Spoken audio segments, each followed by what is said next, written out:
আল্লাহ যাদের জীবন সংকীর্ণ করেন পর্ব ১। ঈমান অর্থ আস্থা, বিশ্বাস, প্রত্যয়, প্রতিজ্ঞা। ঈমান বলতে একক অদ্বিতীয় আল্লাহকে বিশ্বাস করা বোঝায়। আর কুফর হল অস্বীকার, অবিশ্বাস ও অমান্যতার নাম। পরিভাষায় এক আল্লাহয় অবিশ্বাস ও অমান্যতাকে কুফর বলে। ঈমান মানুষকে সঠিক পথে পরিচালিত করার মাধ্যমে সৌভাগ্যবান বানায়। পক্ষান্তরে কুফর মানুষকে হতভাগ্য ও দুর্ভাগা বানায়। ঈমান মানুষকে আলোর পথ দেখায়, আর কুফর মানুষকে অন্ধকারের পথে পরিচালিত করে। ঈমানের শেষ পরিণাম জান্নাত আর কুফরের চূড়ান্ত পরিণতি জাহান্নাম। আমাদের উচিত ঈমানের পথে পরিচালিত হওয়া, কুফরের পথ পরিহার করা। আসুন কোরআন হাদিসের আলোকে ঈমানের উপকারিতা এবং কুফরের ভয়াবহতা সম্পর্কে জেনে নিই। ঈমানের উপকারিতা। ঈমান হল আল্লাহ তাআলার একত্ববাদে বিশ্বাস করা। তার ফেরেশতা, কিতাব, নবিরাসুল, শেষ দিবস ও ভাগ্যের ভালোমন্দের উপর বিশ্বাস রাখা। মুসলিম হাদিস ১। এগুলো মনেপ্রাণে বিশ্বাস করা, মুখে স্বীকৃতি দেওয়া এবং কার্যে পরিণত করা। যে ব্যক্তি এমনটা করবে সে মুমিন বলে স্বীকৃত হবে। সে দুনিয়া ও আখিরাতে আল্লাহ ঘোষিত বিভিন্ন পুরস্কারে পুরস্কৃত হবে। পবিত্র ও আনন্দময় জীবন লাভ। ঈমানের কারণে ব্যক্তি দুনিয়ায় পবিত্র ও আনন্দময় জীবন লাভ করবে। মুমিন ব্যক্তি আল্লাহর পক্ষ থেকে দুনিয়ায় কলুষমুক্ত, স্বচ্ছস্ফেদ, নির্ঝঞ্ঝাট জীবনের উত্তরাধিকারী হবে। আল্লাহ পবিত্র কোরআনে ইরশাদ করেছেন, মুমিন হয়ে পুরুষ ও নারীর মধ্যে যে কেউ সৎকাজ করবে, অবশ্যই আমরা তাকে পবিত্র জীবন দান করব। সূরা নাহল আয়াত ৯-৭। বেশিরভাগ মুফাসসিরের মতে আয়াতে হায়াতে তাইয়্যিবা বলতে দুনিয়ার স্বাচ্ছন্দ্যময় পবিত্র জীবনকে বোঝানো হয়েছে। মারেফুল কোরআন ১-৪-৪-৬। নিজ কর্মে দ্বিতা ও অবিচলতা অর্জন। ঈমানের কারণে ব্যক্তি দুনিয়া ও আখিরাতে আল্লাহর পক্ষ থেকে নিরাপত্তা লাভ করে। কাজকর্মে অবিচলতা ও অটলতা অর্জন করে। আল্লাহর পক্ষ থেকে সাহায্য লাভে ধন্য হয়। ঈমানহারা মানুষ প্রবৃত্তির তাড়নায় যখন দিশাহারা হয়ে যায়, উদ্ভ্রান্তের মতো ঘুরতে থাকে, ঈমানদাররা তখন আল্লাহ বিশ্বাসের কারণে তাড়না ও হতাশামুক্ত জীবনের তাওফিক পায়। আবার কবরে ফেরেশতাদের প্রশ্নে এবং কিয়ামতের বিভীষিকায়ও আল্লাহ তাআলার নিরাপত্তার চাদরে বেষ্টিত থাকবে এবং দ্বিতা অর্জন করবে।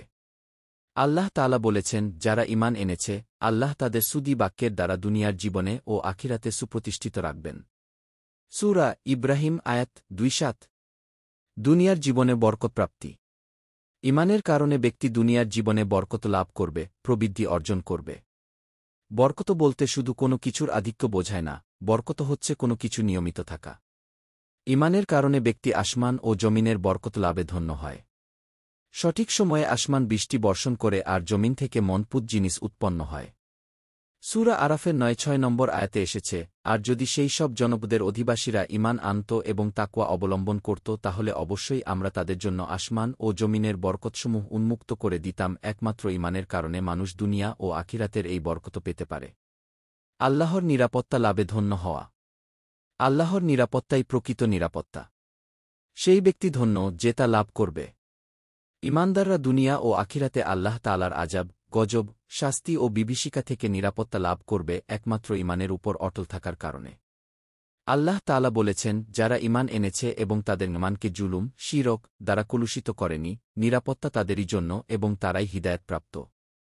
সূরা আনাম আয়াত ৮-২। শত্রুদের থেকে হেফাজত থাকবে। ঈমানের কারণে আল্লাহ তাআলা ব্যক্তিকে শারীরিক, মানসিক, আর্থিকসহ সব ধরনের ক্ষয়ক্ষতি থেকে হেফাজতে রাখবেন। কোরআনে এসেছে, নিশ্চয়ই আল্লাহ মুমিনদের পক্ষ থেকে প্রতিরোধ করেন। সূরা হাজ আয়াত ৩-৮। চিরকাঙ্ক্ষিত জান্নাত অর্জন। ঈমানের চূড়ান্ত পরিণাম হল, ঈমান ব্যক্তিকে চিরকাঙ্ক্ষিত জান্নাতে প্রবেশ করাবে। যারা ঈমান আনবে, আল্লাহ খুশি হয়ে তাদের জন্য চিরস্থায়ী জান্নাতে বসবাসের সুযোগ করে দেবেন। অনন্তকালের জন্য সুখের বন্দোবস্ত হয়ে যাবে। কোরআনে এসেছে, আর যারা ঈমান এনেছে এবং সৎকাজ করেছে তাদের শুভ সংবাদ দিন যে তাদের জন্য আছে জান্নাত, যার তলদেশে নদী প্রবাহিত। সূরা বাকারাহ আয়াত ২-৫। আল্লাহ আমাদের সবাইকে দ্বীনের সঠিক জ্ঞান, বুঝ ও আমল দান করুন। আমিন। দ্বীন প্রচারের উদ্দেশ্যে ভিডিওটি শেয়ার করুন, পেজটি ফলো ও লাইক দিন এবং চ্যানেলটি সাবস্ক্রাইব করুন ও লাইক দিন। জাযাকাল্লাহ খৈরান। শীঘ্রই আসছে পরের পর্ব।